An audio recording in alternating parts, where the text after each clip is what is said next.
I'm ready.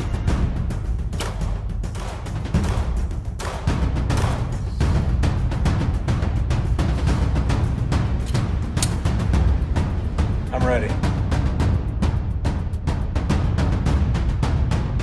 I'm ready.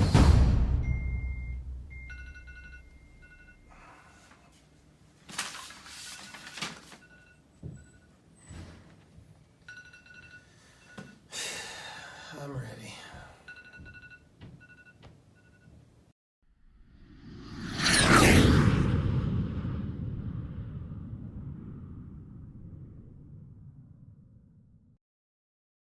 Welcome to the Crew Review Podcast.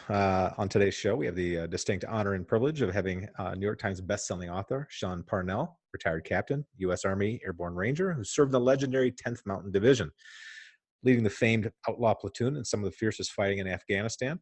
He received 2 Bronze Stars, 1 for valor, and the Purple Heart.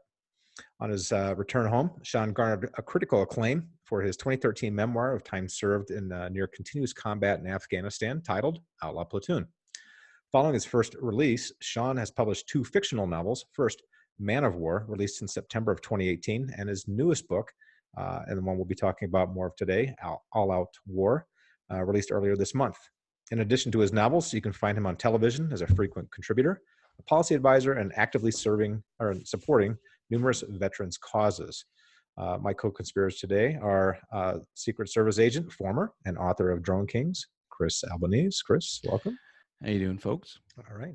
Longtime screenwriter and novelist, Sean Cameron. Good evening. Hello. And author of The Body Man and Muse to the Stars, Eric Bishop. Hello, Eric. I'm Mike Outs, author of Dark Spiral Down and of Unknown Origin. Gentlemen, and Chris, good to have you on board today. Thank you. Good to be here. Yeah. So, guys, we know Sean is a author and a powerful voice for veterans' causes. Is he one of those personalities that kind of transcends both areas? I wouldn't say genres, but both of those platforms. So what do you think there, Chris? I think he's a guy that can tell you how it was on the field and then come back and tell civilians the stress that everybody, soldiers, went through, and can provide that.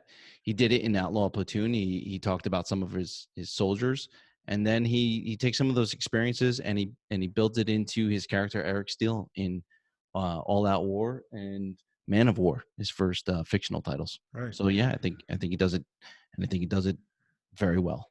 Sean, what about you? I mean, the guy is everywhere. He's putting his money where his mouth is, or so to speak, his time, treasure, and talent into the causes he cares about. And it just seems like he's ubiquitous. Every time I open up the internet or turn on a TV, Sean Parnell's there. Yeah. Mr. Bishop. Yeah, I agree. You know, there's definitely a lot of veterans that have written books in the last few years, but Sean has definitely done something that not all of them have done, is he's actually then also started a charity. And I know we'll ask him some questions about that here in a few minutes, but yeah, definitely bridges that gap where, you know, not only talking about his military time, not only writing, but also reaching out to other veterans, which it's a really cool thing, especially someone that's been there and done that. He knows what those veterans are going through. So it's an admirable thing to come back and help his fellow brothers. Absolutely. No, you guys said it as well or better than I would. So without further ado, why don't we say we just bring on Sean and talk more about it. Bring him on in. Absolutely. Right. Hey, welcome, Sean Parnell. Welcome to the show, brother. Hey, everybody. Cheers. All right. Cheers to you. Cheers. Cheers. All right. Thank you all for carving out some time for me. Nah, man, we're so happy you're here. Me too. Me too. Good. Hey, so, you know, we've watched a lot of shows of you. You know, you've been all over television, in print, everywhere, and we're kind of familiar with, you know, your motivation joining the service, you know, at the time of 9/11 back in 2001. But the question I have is, what can you tell us about the motivation behind when you wrote your first book, Outlaw Platoon? What caused you to write that book? Well, you know, I feel like I was in combat for a year and a half. That all of that is in Outlaw Platoon, and it was so bad over there when we were thrown into Afghanistan in 2006. We just didn't know, you know, if we were going to make it out alive. I mean, there were moments and days where, you know, I'd wake up in the morning and be like, you know, I don't know if I'm going to make it through the day. Right. And I remember very clearly, and this is so funny because I was sitting on a place called Combat Outpost Marga. And that was when I first read Lions of Lucerne by Brad Thor. And I'm sitting there on this, we were tasked with building the very first combat outpost in Afghanistan. And it was right on the border in the most dangerous place in the entire country.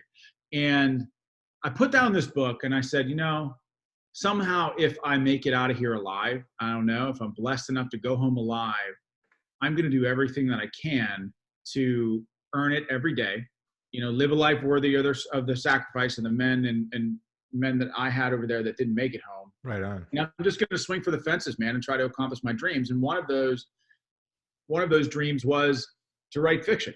It's always been something that I wanted to do, you know, like from the moment I finished The Hobbit for the first time, it's the first book I ever read in 3rd grade. Yeah. I put that book down and I was like, this is awesome.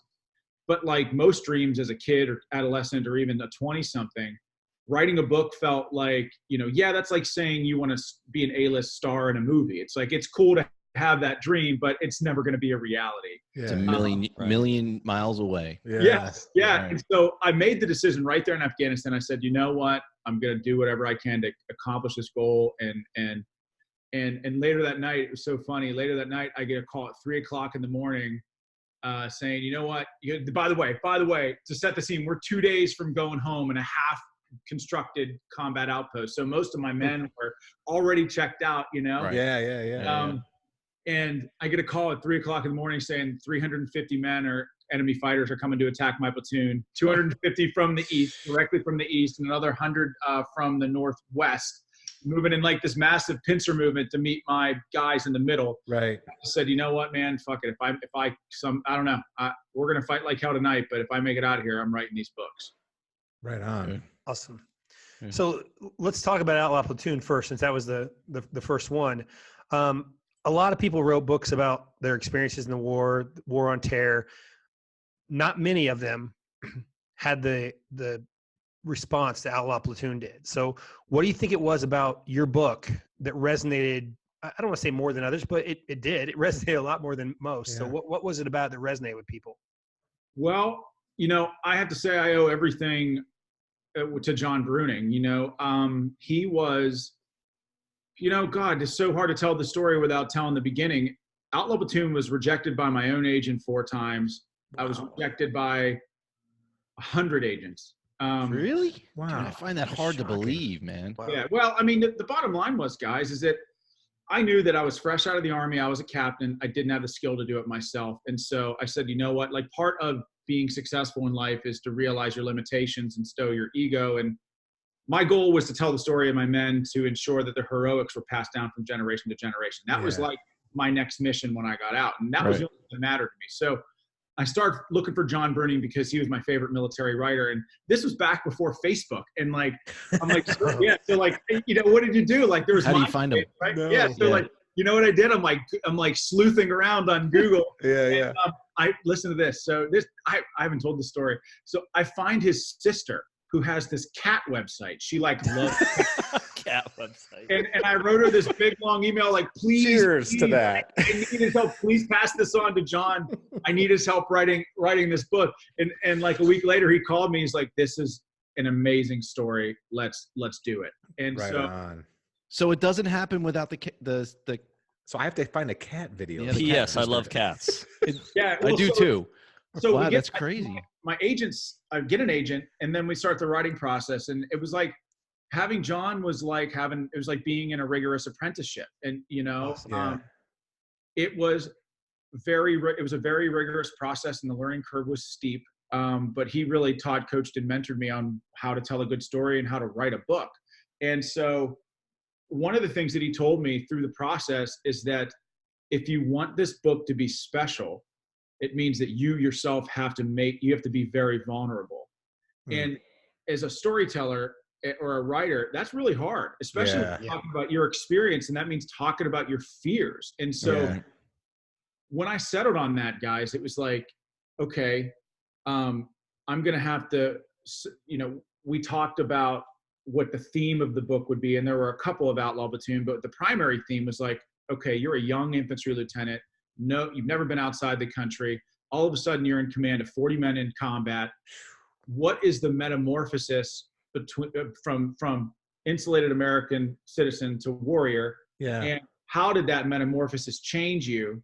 Right. And so really it was written in first person. So it was all about bringing the reader all along for this emotional roller coaster of being a leader in combat. And so I say all that to say, John's point of be vulnerable yet confident when presenting the story is, I think, what made that book emotionally resonate with people. In fact, most of my readers of Outlaw Platoon are women. So, yeah. You know, and John would tell me, I think John Bruning is the most prolific military writer of our generation, like our generation, Stephen Ambrose. He's just written so much on war. He said this genre, you know, over the last 50 years or so is awash with generals who look at war like a chessboard, right? You know, and it feels, because of that, clean, but combat is not clean. Right. And so we came into it, you know, with an opposite philosophy of what was already out there and focused on the emotional component of like what is just a very human journey.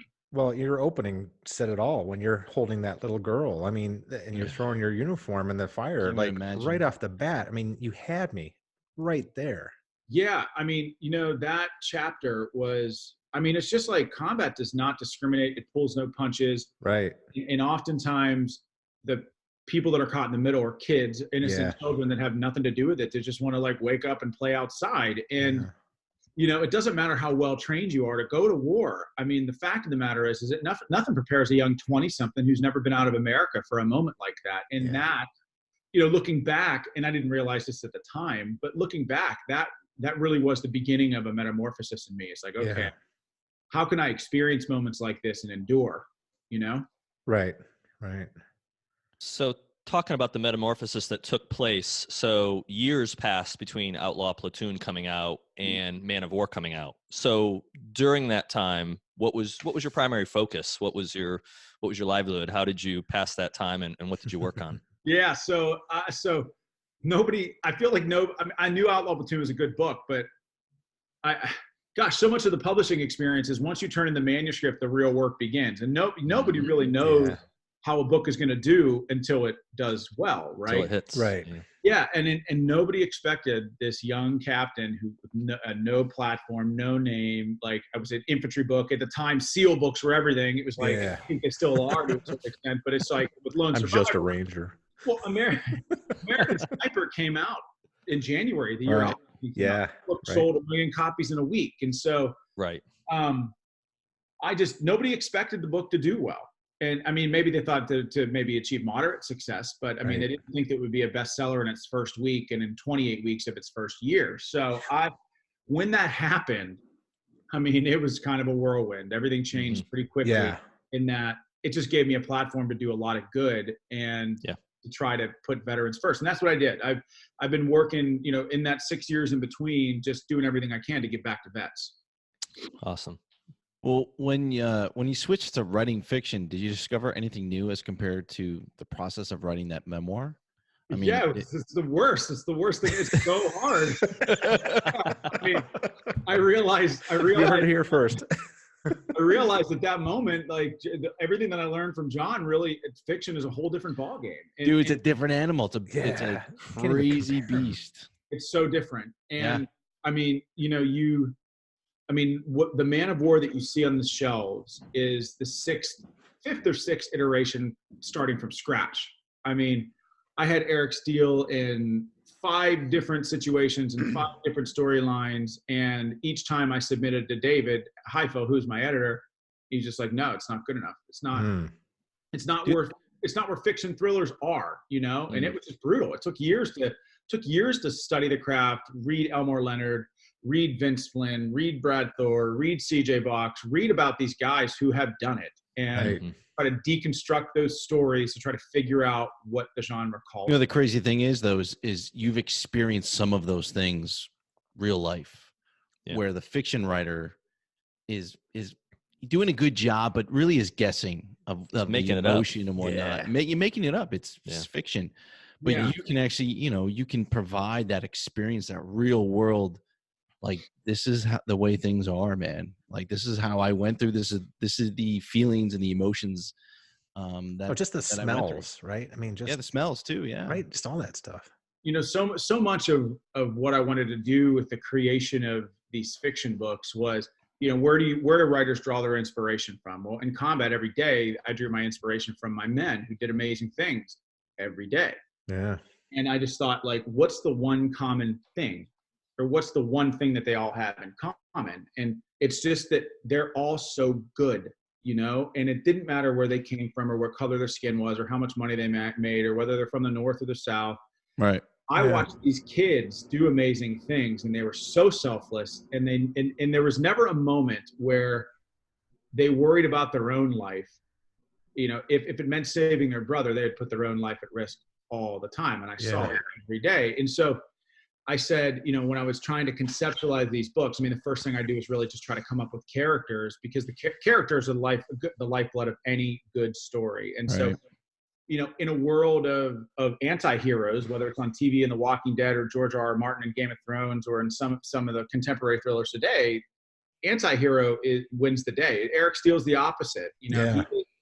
His idiosyncrasy or his weakness is how good he is. And so the goal is with a character like that, when you're starting off from a point where a character is fundamentally good and selfless and does whatever he can to put himself in harm's way to save others, well, boy, it gives you a ton of opportunities to put him in no-win situations, because that's essentially what combat is. It's one really bad no-win situation after the next. And so slowly, the hope is for me over time that slowly Eric's experiences will make him more cynical, will make him more jaded, where he's questioning whether or not the mission is worth it. So who did you model him over? Like who's your model for him?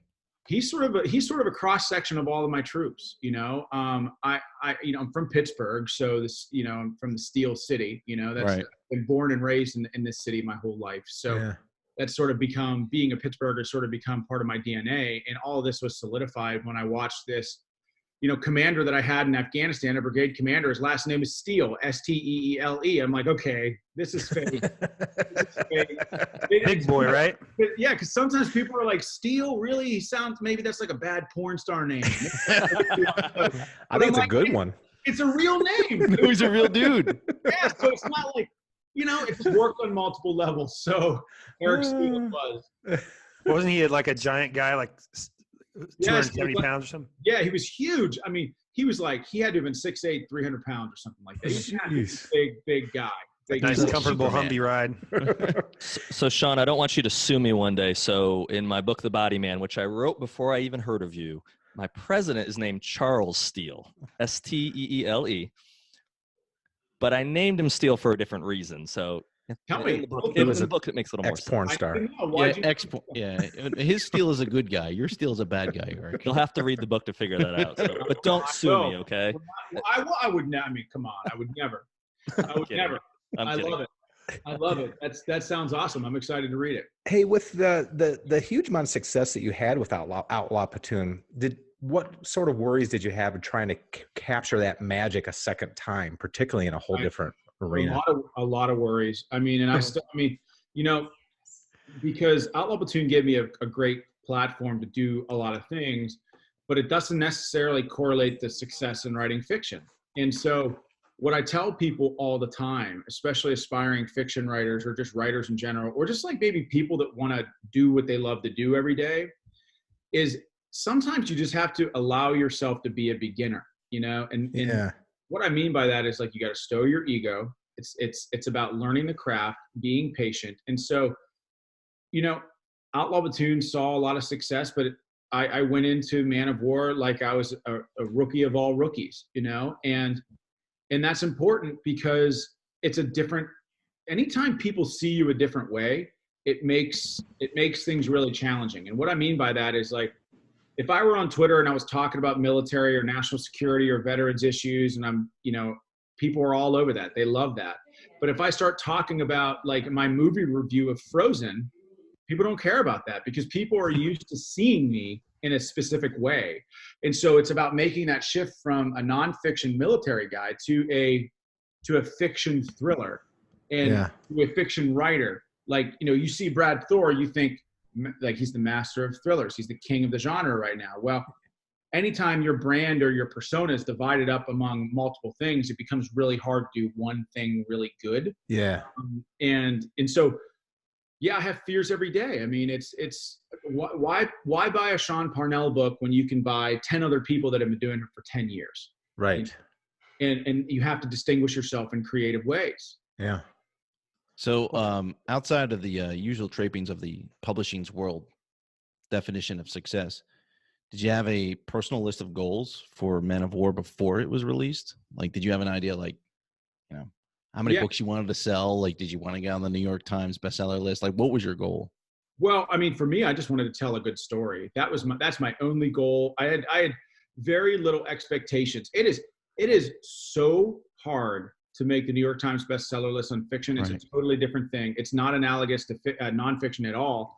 Primarily because guys like James Patterson have 6 books on the year all year, you know, and then you have John Grisham and Daniel Steele, and then, you know, it's like even guys like Brad Thor, right? Right. How long was his book debuted at 2? But how long was he on the list? I know, right? How do you knock him off? Stephen King, Daniel, these people clog up the list. So I don't worry about bestseller lists. The only thing I try to worry about is telling a good story. And I knew with Man of War that I love mentor apprentice type stories. And the reason why I love those type stories is because they're very, very personal, you know, and I thought for the first book, that would be a good way to jump into the world of Eric Steele. Right. Because you've lived that with your military service, really. That type of relationship. I think so. I think my military experience certainly influenced Eric Steele in a lot of ways that, you know, during the writing process, maybe you're not aware of, but one of the things that's, you know, a theme of these books is Eric Steele wondering if the cost of the mission is worth it. And if you serve this country, that's a question you ask yourself all the time, you know? Sure. You know, I remember specifically being in Helmand province, or a portion of my unit being in Helmand province, and they fought for 3 months. They bled the ground red in Helmand, and then we left, gave it to the Brits, and the Brits gave it back to the Taliban. And so it's like, well, yeah, how was it we do? before? So soldiers Why? ask themselves that question all the time. And so Eric Steele asked himself that as well. So that's one area where my military experience definitely influenced these books for sure. Yeah. So you're about a year removed from Man of War kind of making a splash, and All Out War is out now, and you're everywhere. You're between your book promotion, between your activism and your spokesmanship for so many things.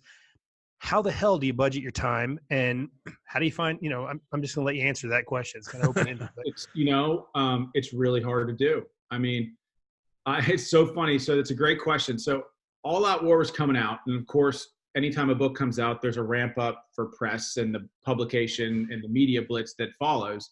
So I'm launching All Out War and doing everything I can to launch that book successfully while writing Steel 3 that's due in January. And it's like, Jeez. People just don't know how hard it is. You know, when you're churning out a book a year and you're on a deadline and you're writing in a, you know, writing essentially at this level is like a business. And so I just remember thinking, like, Jesus Christ, this is really difficult to do. And so right now, I think, you know, in terms of budgeting your time, I think you have to be very diligent. And so I look at writing a book or creating a story in the same way that I would plan a military operation, right? And with that level of detail and time management. So, you know, and that means, like, if I know I'm on a publication blitz for All Out War and my time is going to be limited, I have to write on very specific times, either very early in the morning or late at night. And what I really try to do is I have what I call phase lines in my writing. So by the end of August, I wanted to be at 25,000 words, right? Right. You know, and so when I hit phase line Bravo, which is next, I want to be at 50,000 words. And so I try to get, you know, I don't necessarily put word counts on my writing by the day, if that makes sense. Right. Because because one day is different than the other. One page, another day there's 20, you know? Yeah. So it's more about phase lines, and it's more about hitting the aggregate numbers by a certain date. And right now, 30,000 words into Steel 3. But man, it's, it's a grind, man. it is a grind because, I've got 3 little kids and I travel a lot, and it's like when I'm not traveling, I'm here with them. So, right. But, where do you find the time? When do you sleep? He was supposed to sleep now, but he did the podcast. He's talking to us. Eating up his sleep. Sorry. Yeah, it's like I feel like I put my kids down at 8, and then I'm typically in front of the computer by 9 o'clock, maybe to 11. Dude, that's my life. Yeah, I know that. Yeah, we're doing the same thing. Yeah, so it's like, and then I also wake up earlier than everybody else. I feel like this is a hallmark of the military, right? Like stand to. You either wake up before the enemy, right. Or go to sleep after the enemy's already been asleep. You want to be on the battlefield every day. So very early in the morning are some of the greatest times to find peace. And so I'll write in the morning before my kids wake up, and write at night after they go to sleep. Yeah. Very cool. Or actually, when I'm on the road, what's really nice is I get time in a hotel room, because my events end, and then we'll do like a fundraising dinner or something like that after an event, and then I have all that time in a room being alone to write, or just try to come up with other scenes, right? Try to exactly chart the trajectory through these books. So All Out War, just the visual component of it, obviously it has the markings of what would be a blockbuster movie. So question would be, and I think everyone that writes, sometimes when they think about Hollywood, they'll think, man, who would be that perfect person to play? So who would be the perfect person to play Eric Steele? And before you answer, this guy, Eric, we got an Eric here. He can't act. I'm getting a little older, but I can still play a part. So he would can't you play consider anything me to start with? Plays it himself. Short list maybe. Like Eric Aluminum. Gosh, I don't know, man. I feel like I would answer the name correctly every time they said Eric. I'd be there. I wouldn't have to fake it. You own the part. You'd be almost like a method actor. I'd be Dustin Hoffman. Wait a minute. How tall is Eric Steele? He's 6'1". So he's out. So Sean, you're Tom in. Cruise did Jack pretty tall. Reacher, so I don't want to hear it. Tom You're Cruise no can do it. I can do it. You are no Tom Cruise. Yeah, that's true. Tom Cruise did do Jack Reacher, and Yeah. Jack Reacher's like what, like 6'5", 270. 6'5". Yeah, monster. Honestly, it ruined the portrayal, because his size wasn't just a description; it was a character trait. Everything about him flowed out of that size. His confidence, and so that's why they're redoing it on either Netflix or Amazon, I think, with a big guy. Yeah, they are. Oh, are they really? They're not. They're not using Tom Cruise. That's crazy. Nope. I'm going to go out there on a limb and say I do like Tom Cruise. I think he's a good actor. Oh, he is. Jack Reacher's size is such a great point. It is a character component. It's part of who he is. It really does. It's his backbone. It's where he draws his confidence from. You're right. Yeah. But I guess I just didn't really think about that much during the actual movies themselves. But it's a great point. Yeah. Now for Eric Steele, I don't know. I mean, I know I would love to have Ryan Reynolds play a character like that, because I feel like Mike, what's with the anti-Ryan Reynolds thing? Come on. You love Ryan Reynolds. I love Ryan Reynolds. I think he'd be terrific in that role. Sean, you have to watch the next podcast. Wait, what's the verdict? You like Ryan Reynolds? No, I do. Ryan Reynolds. I would definitely. I think he'd be fantastic. He'd be great. Well, I think he's got, he's got this sort of sense of humor that Eric has, where and I think that's important. I think he has a good look too. And further, I don't think he's really done any like sort of tactical action heroes yet. And I think he's good at it though. No, that's really important. I think the closest is when he was with Denzel. Right. So, Safe House. Oh, yeah, right, yeah. But he didn't do enough of it. But I think he'd be fantastic at it. Yeah. We have to explain this because he's going to be one. So we discussed who we would send back to Canada, and Mike threw out Ryan Reynolds, and we all looked at him like he was nuts. But it was because of jealousy. It wasn't because he doesn't like Ryan Reynolds. Pure jealousy. Because Ryan's pretty. Oh, he's a good he's in almost Hollywood as good looking as Sean, and he's way funnier than all of us, and he's got a lot going for him, and so of course I have to hate on the guy. So. I appreciate your honesty. That's pretty awesome. So, but to get to the blockbuster, you'd have to, you have to turn the book into a screenplay. And that's a whole nother animal. Sean knows a bit about it. Yeah. About that. Well, would you want to be involved in something like that? I don't know. I mean, I want to be involved in the actual filming of it if I could as a consultant, but screenplay writing is an entirely different animal. There's different components to it that make it very vastly different from fiction. And I like reading screenplays. I have buddies that write screenplays, but it's just not something that appeals to me. I feel like, but I wouldn't have any issues working with a screenplay writer. I wouldn't have any issues being on set to make sure things felt authentic and accurate. Make it right. Yeah, to make it right. But I can barely turn out these books once a year as it is. Take anything else on my plate and not have, not sort of pull a James Patterson, right? Like, right. Where he's prolific, but he has a lot of help, Sure. and it's maybe someday I'll be there, but now. I think if Netflix came calling with a green light, you might be like, guys. I think honestly, they're going to come knocking on the door. Sleep. I mean, Eric Steele is a fantastic character.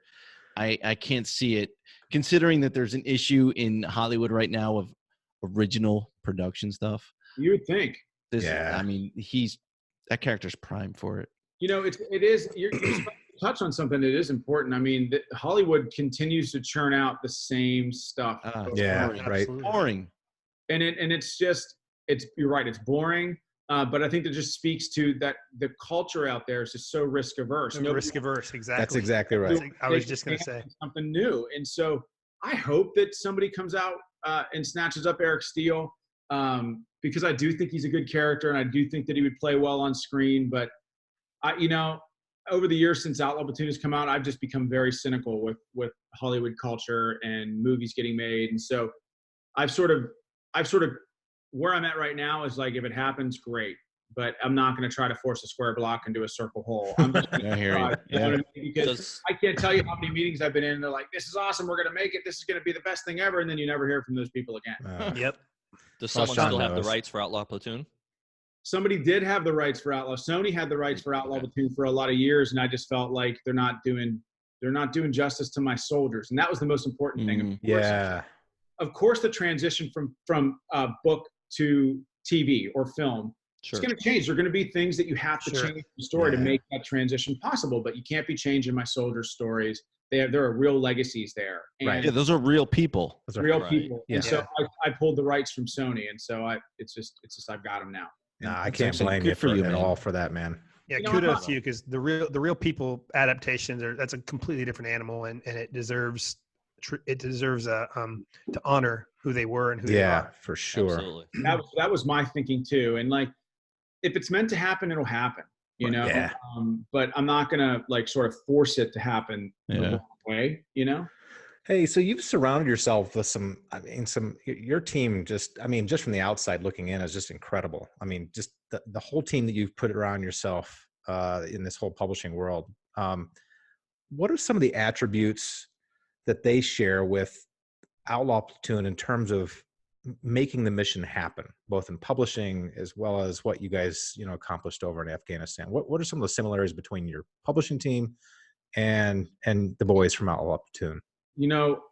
My publishing team at William Morrow, whether it's David Highfill or Danielle Bartlett, who is my publicist, and Tavia Kowalczyk, who is my marketing person, and everybody else in that team, what I like about William Morrow is that they're a smaller publisher, and every member on that team reads the book.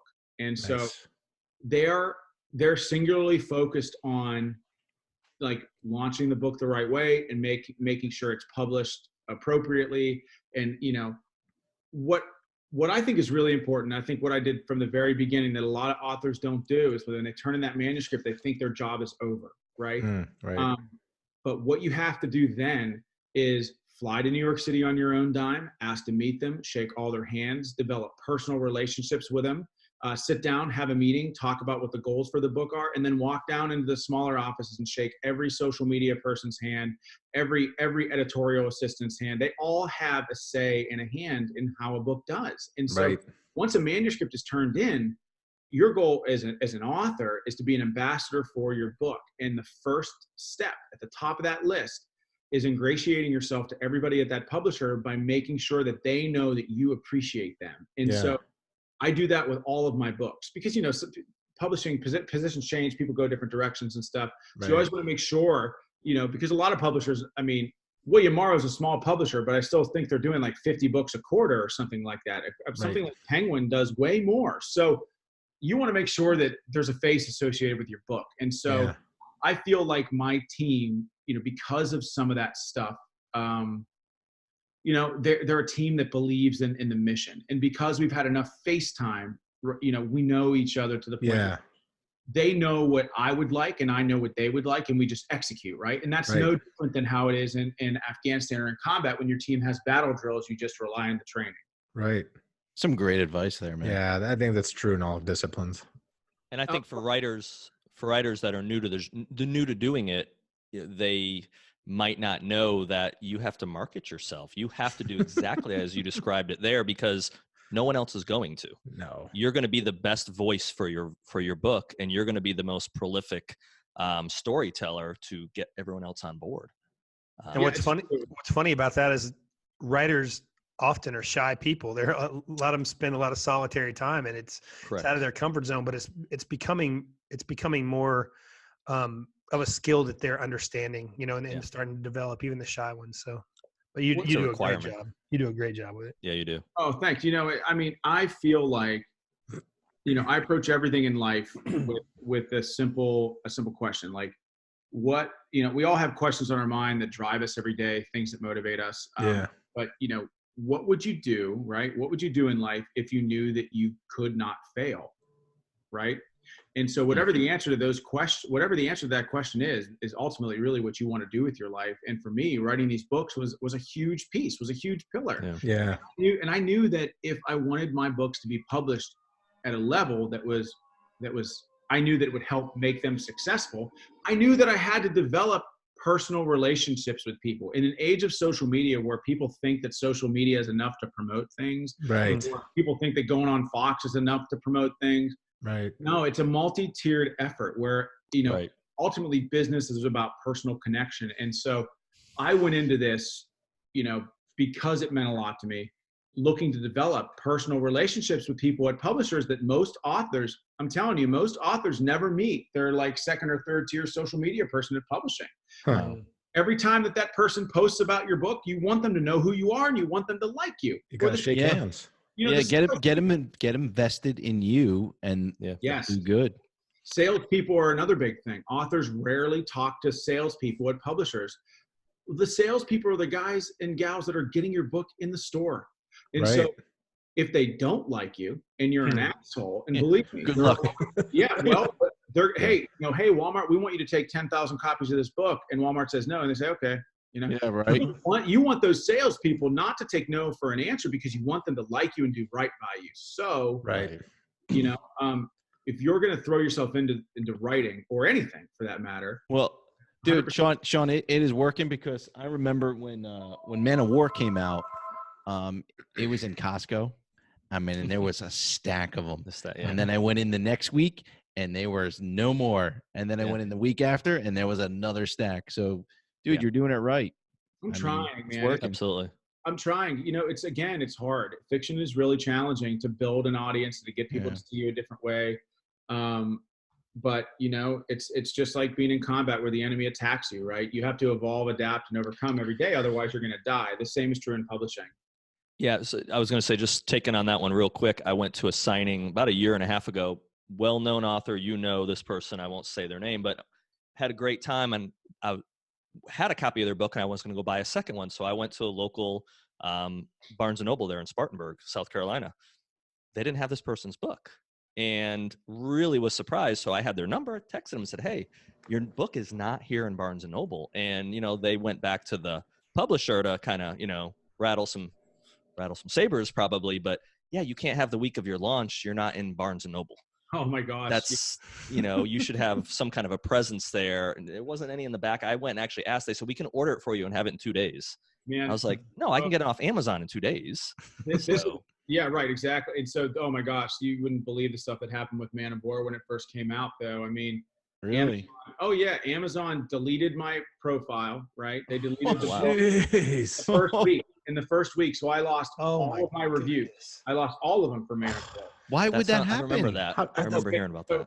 So get this. So the Amazon themselves listed the book incorrectly. They used the British ISBN, right? Oh. The American version, No. right? And so what happened was I was getting hundreds of messages from people saying, I got a return notice, or saying the book isn't available yet. Why is the book coming? It's because Amazon punched in the ISBN wrong. So during my launch week for Man of War, not only did it delete my Amazon page to rectify that problem, right? Like, no, they couldn't leave it up. They had to delete the whole thing, re-enter the ISBN number, and then put it up. But in the process, I lost all these reviews. So I guess the point is that there's a lot of shit that's going to happen to you as an author that's going to be outside of your control. Yeah.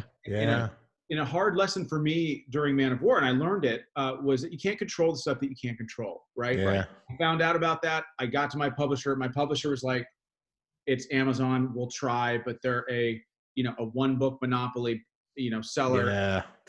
They'll get to it when they get to it, Right. But I had to just sort of take a deep breath and say, okay, all right, I can't control this. I just have to do right by what I can control. And so it doesn't matter, book 1 or book 20, there's always going to be unforeseen things that happen. And again, no different than combat, right? Everybody, absolutely. Yeah. Perfect plan. Everybody has a plan till they get hit with the first punch. Murphy's Law. And then at 3 a.m, you get that call. You got to be ready for that 3 a.m. call you're talking about, honestly. But the good news is nobody at Amazon is taking shots at you. Valid point. Completely valid point. Maybe metaphorical ones, but yeah. Well, hey, it's kind of switching gears a little bit, talking about those personal relationships. Wanted to talk a little bit about American Warrior Initiative and the dogs that are given. And I mean, that's such a, for any person that has a dog and is a dog lover, I mean, it's such a personal thing. And especially I think for soldiers. I didn't serve, but one of my best friends was actually part of 5th Group, and he was on a dog team. And, he told me the stories of what it was like to have these animals and just the genuine affection you care for this animal. So, what kind of emotions do you feel when you're there and the charity is given a dog to this service member? And, what's that feel like? And what's that joy, I guess, that probably is felt during that process for you? Yeah, it means a lot. And the reason it means a lot is because that bond that is shared between warrior and dog is tangible. You can see it and feel it. And so when we do these public events, I mean, so much of what we do, one of the most important facets of this charity is celebrating veterans in their community. Because I personally believe that, communities need to welcome veterans home, right? They need to help carry the burden of war. They need to recognize that sacrifice that this man or woman made on their behalf. And so we do these events locally, and we bring these dogs in. We surprise these veterans with dogs. And so it's great because it gives the audience a chance to lift up that veteran and say thank you. And it also gives the audience the ability to see that tangible bond that happens. And it's so powerful and it's so real. And, I've seen veterans who obviously they'll come up on stage and they'll be anxious because they don't like crowds or they don't like being the center of attention. Veterans are they're amazing like that. Right. And you see the dog walk up to him and sort of put themselves between what the perceived threat is and the veteran to help comfort him. It's real. And, the reason why this stuff is so important. I mean, we didn't start with service dogs. We started with mortgage-free homes, and then it was like, what we're going to do? Not every veteran needs a home, Right. So we're just going to meet the vet where they are and do everything we can to help them that way. And then we just started finding out there were so many veterans that needed dogs. And we just said, we're going to do everything we can to focus on this problem and get as many dogs as we can to the hands of veterans as possible. Well, I'm not sure if you posted it or you've retweeted it recently, but I think you made a comment that there's been more veterans that have committed suicide than died in the Vietnam War. Was that correct? Did I see that? I just saw that. Yeah, I tweeted that too. It just shows the epidemic. I don't know how the way to describe it of when our soldiers come back and don't, they feel abandoned. I had a friend who served in Afghanistan, the Marine Corps, and he committed suicide. And he had come back. He was trying to get himself situated, and he was back in school, and it was just too much to bear. And he took his life. and it was it was tragic. I mean, I don't know how else to explain it. It shouldn't happen. It shouldn't happen. Sean, I think you raise a good point by saying that. I think the misconception view it as a misconception that people say, well, the federal government should fix all this. Federal government has its place, but I think that is really where you hit the nail on the head. The local community, really, your local people know their citizens. They know the environment. They know what is needed. You know, what's needed in Dallas, Texas for a veteran would be different from what's needed in New York City for a veteran. Right. So to have that local environment or the local community come together, I think that's that link that needs to take place far more often. Yeah, and I think, there's a couple of things with veteran suicide that are important for people to recognize. One of which is the cultural component. I think the solution with regards to bringing our veterans home the right way is more of a cultural solution and less a clinical one. So the idea that our lawmakers can pass laws that would fix this problem is a fallacy. The idea that we can throw money at the VA and that they'll fix this problem is a fallacy. No, it's a cultural problem because our society votes our political leaders into office, and our political leaders in office vote to send us to war. So therefore, society has a responsibility to help bring us home, right? And so this isn't a political argument. It's a cultural phenomenon that our American society needs to be more involved. And the second thing I would say that makes veteran suicide, particularly the rates particularly high, is that the warrior, is the oldest profession in the world. Right. What did samurai do when they lost a battle? What would samurai do? They would kill themselves. Suicide. Seppuku.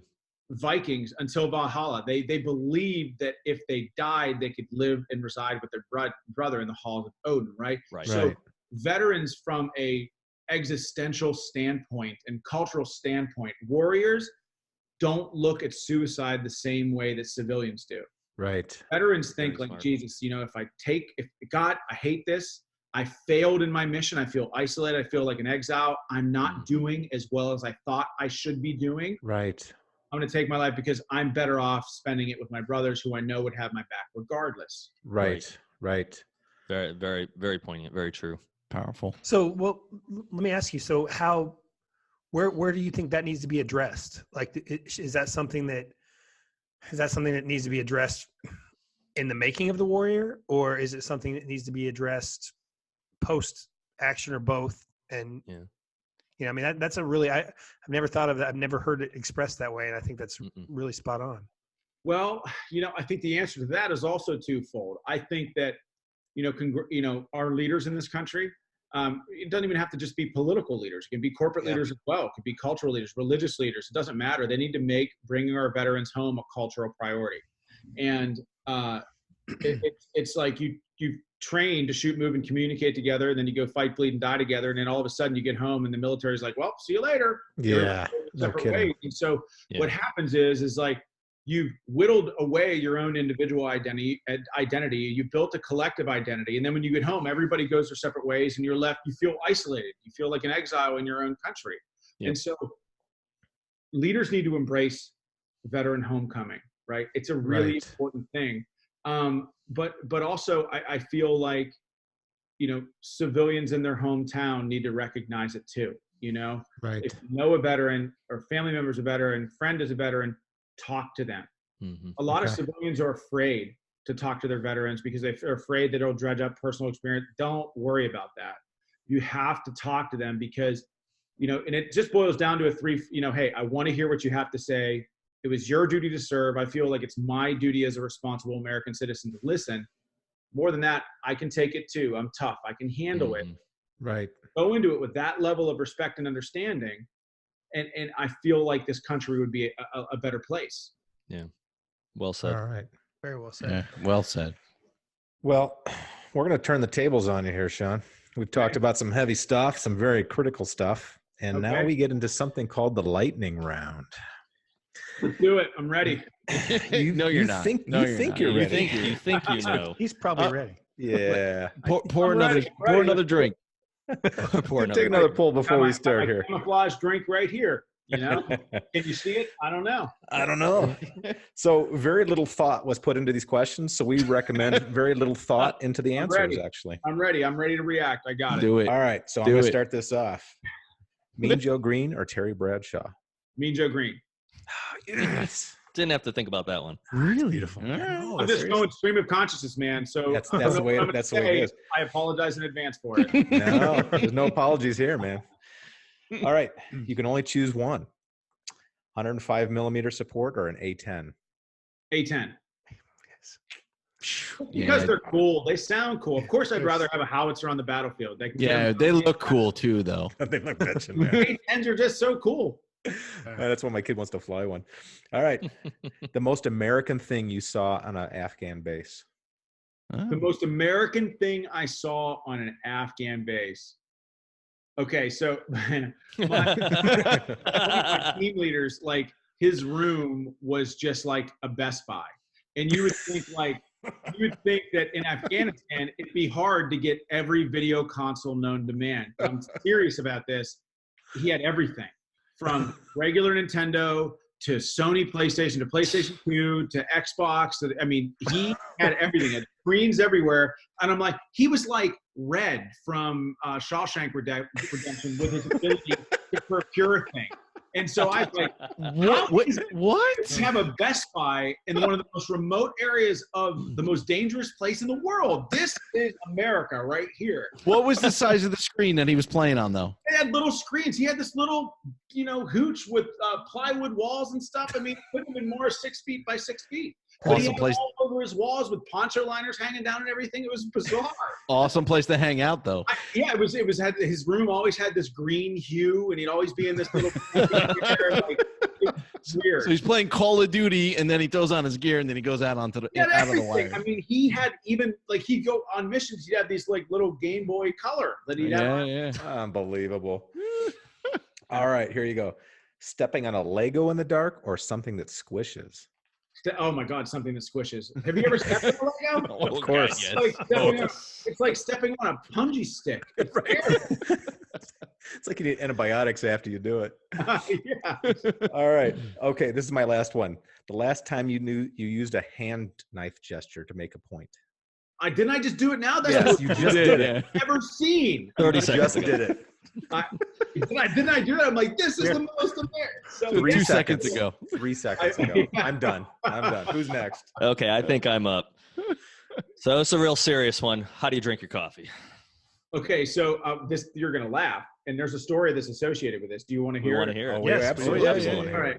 So as the first time I was going into the field with my platoon, I just met all my NCOs. All these guys had been to war before. First time I was going to the field with them. We pull up to Fort Drummond to the 7-Eleven, and everybody walks in. They're like, "Sir," my platoon sergeant, Greg Grease, is like, "We're going to get some coffee. You're going to get some coffee. It's just, you got to have coffee when you go to the field. It's just a rule." I said, "Okay." I walk in there. They're all ordering their coffee black, coffee black, coffee black. And I'm like, I get up there, and I'm not even thinking. I'm like, "I'll have a French vanilla cappuccino, please."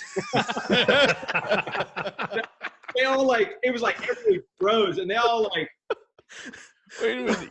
You're the guy in charge? It's like Animal House when the music stops. Man, I'm like, this is not going well.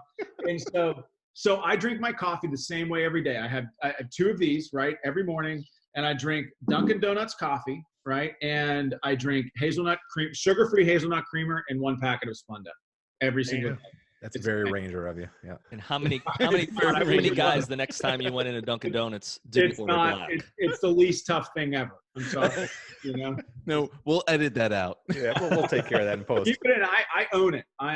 There you go. All right, that a boy. I would say you don't want a voiceover that just says black. Yeah. It's James Earl Jones. Okay, so that one turned a little funnier. This one's not meant to be serious, but serious. Incoming mortar or RPG? Oh my gosh, yeah. I feel like that's a heavier one. Sorry. That's okay. Both are shitty. I've been blown up Absolutely. by both. No, I've been blown up by a mortar, and I've been blown up by an RPG. So I'm just going through my mind. I'm like, which one sucked more? And I think the mortar sucked more. So incoming RPG. Okay. So maybe this one probably won't be as bad. And I don't know if you're airborne or not, so I apologize. But static line push or free fall plunge? I think free fall plunge all day. It's so much easier. If you ever, oh my God, static line is brutal. Yeah. The first time I did a static line parachute jump, I mean, first of all, I was the heaviest guy coming out of the plane. So you have these crazy airborne kids that will leapfrog. You guys familiar with leapfrogging? Like where they'll run off your chute. And so sometimes though, as you get closer to the ground, the guy above you will try to leapfrog but can't, and he steals your air. Your chute collapses and you fall. You know? Yeah, it's always nice. Static line parachuting sucks. Oh my God. I can't imagine anyone would ever answer they want a static line, but you don't have a choice. So question 4, straight razor or 4-day stubble? 4-day stubble. 4-day stubble. Yeah. I mean, there's something to straight razors. I don't mind that every now and again, but I can't. You know, shaving every day in the military, it just made it feel like it's part of the job, and so now I'm just like, the hell with it. Yeah. I'll get to it when I get to it. You know. I might have seen a razor commercial somewhere. Might have started that. That razor is pretty goddamn cool though. I bet it is. You got to get a good seal on your mask. Yeah, when I use it once a month, it's great. Good answer. My last one. Describe Afghanistan in 3 words. 3 words, or do I have to do three? No, you cannot expound. 3 words, buddy. You really got to do 3 words. Rules are rules, Sean. Embrace the suck. Wait, say it again for everybody. Perfect. Embrace the suck. There it is. There we go. We do that on the podcast. We do that on this podcast every week. I did pretty good so far, right? These rapid fire questions fantastic. Good. Okay. Yeah. We got 2 more guys. But now they get tougher. tougher. You're doing great. Now they get tougher. All right, let's do it. Who were you named after? Oh my God! Do you know the story? This is a great. No, I don't know the story. I've heard it. All right. Okay. So my mom was a huge spy fan. And she loved James Bond. No.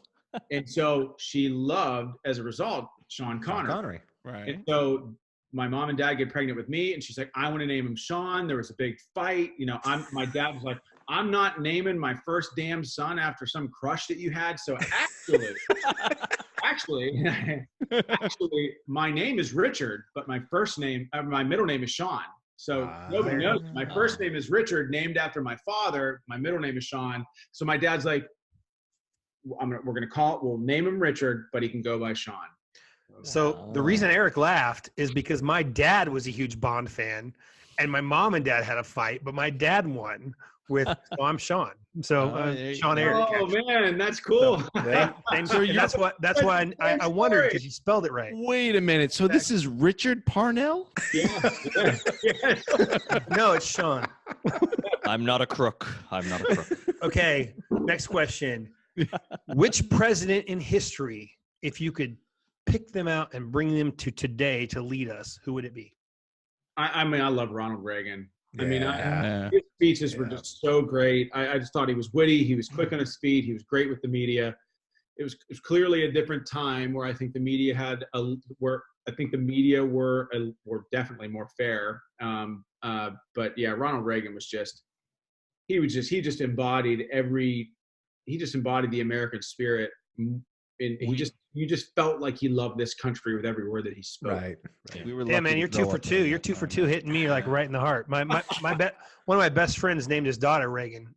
So that's cool. So yeah, that's cool, man. Here starts the bromance, basically. Is what he's saying. 2 questions in the bromance. Next question. What do you want to answer? No, just kidding.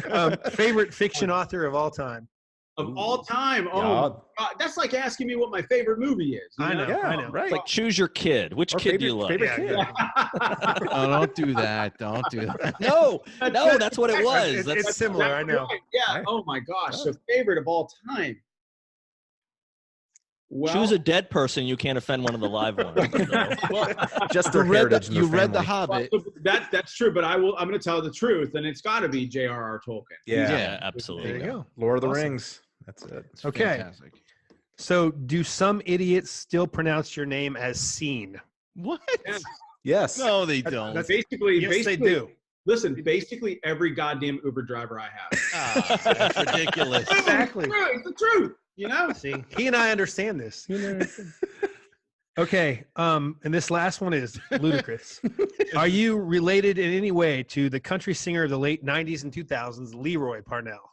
No, I'm not. But there's this king in Ireland that I am related to. There are streets named like Parnell and all this other shit, and apparently he was like royalty. So basically, You're royalty. You're royalty. make me a king? I don't know. I mean, You might want to go back there and grab one of the think castles. so. I know. I think so too. Did they leave one of these castles to me? I don't know. Yeah. All right. The So New York King, Times has to put you on the bestseller list for Yeah. that. I mean, Yeah, I'm that's- basically a king. Yeah.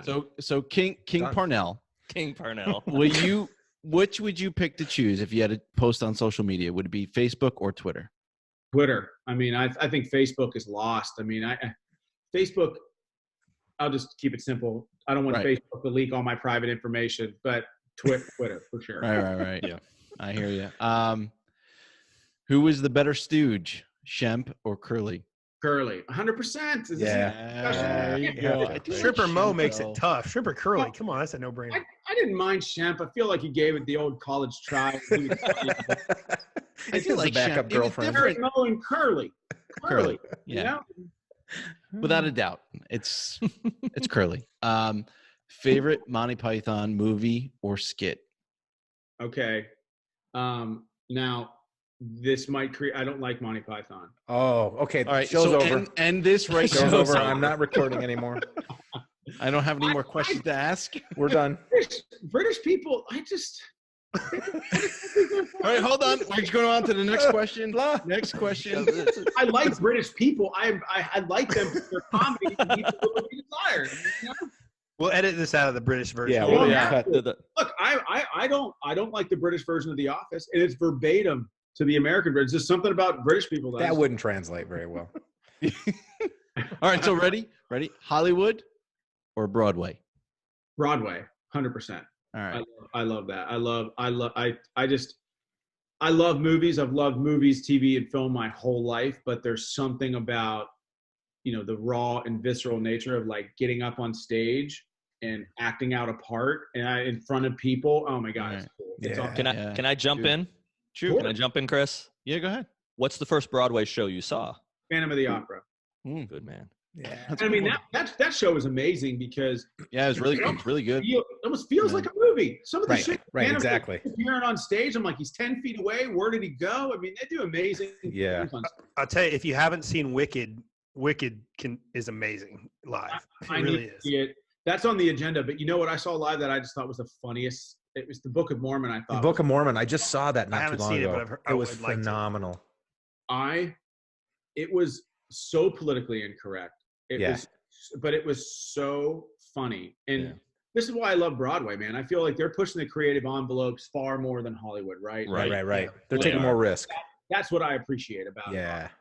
I saw Les Mis in London in the 90s, Oh and my I tell you God. what, as soon as I saw Amazing. that show in London, I kept going back to Broadway shows. Amazing, right? And Yeah. and every time they do an iteration of Les Mis with different casts, it feels different.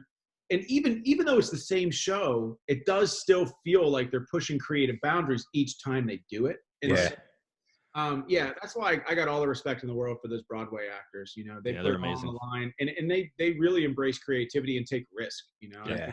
Sorry, Chris, All right, back so- to you. All right, ready? Last question. You're a sports fan, right? You're from Pittsburgh. You have to be a sports He fan. has to be. Well, What's- this sport. What's the name of the MLS team from Pittsburgh? Oh, Major God. League Soccer. That's not a sport. Hey, my daughter thinks it is. Okay. All right, just so everybody knows, I have to look at it. It's the River Hounds. He had to Google it. I knew this. I knew this. I didn't know that they were soccer, but I I knew thought that they were a Class thought they A were- baseball They were team. river. I honestly did. I thought they were like a minor league baseball team. It's like a high school team. Might I as well love be. This is the funny thing. It's like I'm a huge sports guy. You would think I would know the Yeah. answer to the question. but Well, there are sports and then That's there's why I- sports. That's why I asked it. Yeah. that's a great Trick question. question. Trick question. Hey, Sean, before we're getting towards the end here, but can you tell us about the Warrior Initiative? A little bit more about it. Yeah, well, so what's unique about the American Warrior Initiative is that, and a lot of people don't know this, but we give 100% of the donations that we get to causes. And unlike every other nonprofit in the entire country, we earmark our donations or people's donations for specific causes. So you can go on our website and look at events and and you can donate money and say, I want this money to go to a dog, we will let you know when we award the dog, and we will let you know that your money went to that dog. Wow. And so, Damn. Wow, dude, That's the way to do awesome. it's cool because I feel like people want to know what the impact of their giving is. Right, exactly. And so much of what we do and what we're about is being as personal as possible, whether it's about bringing the veteran in front of their community, making sure that they have a personal connection with their community, or with our donors and making sure that they feel like they're getting the best bang for their buck. So, we've been doing this for 6 years.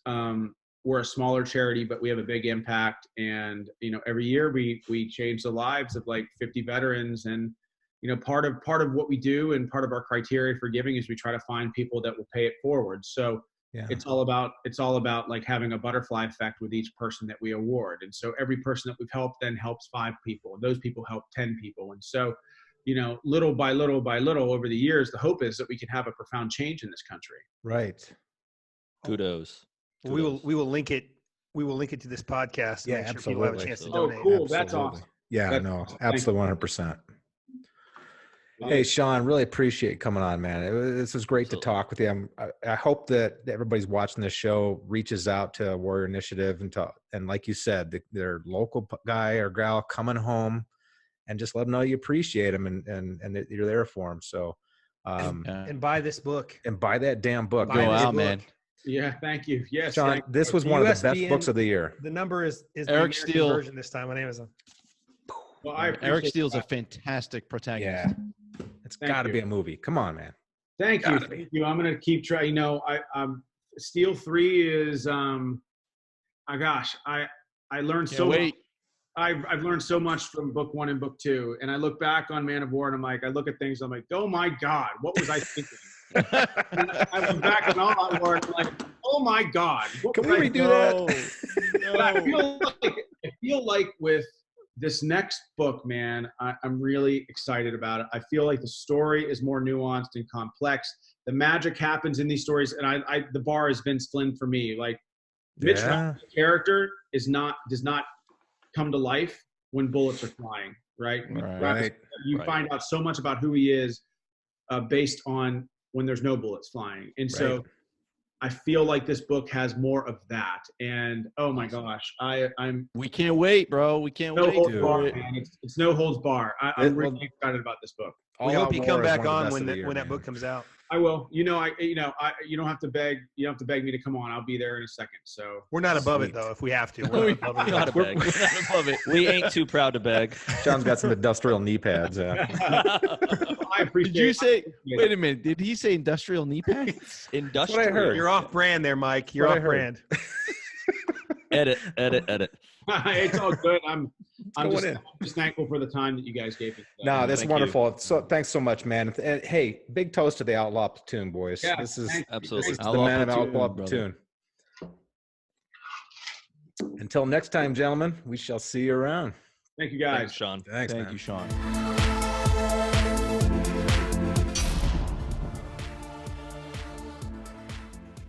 All right. A huge thanks to Sean Parnell for making the time for the crew review.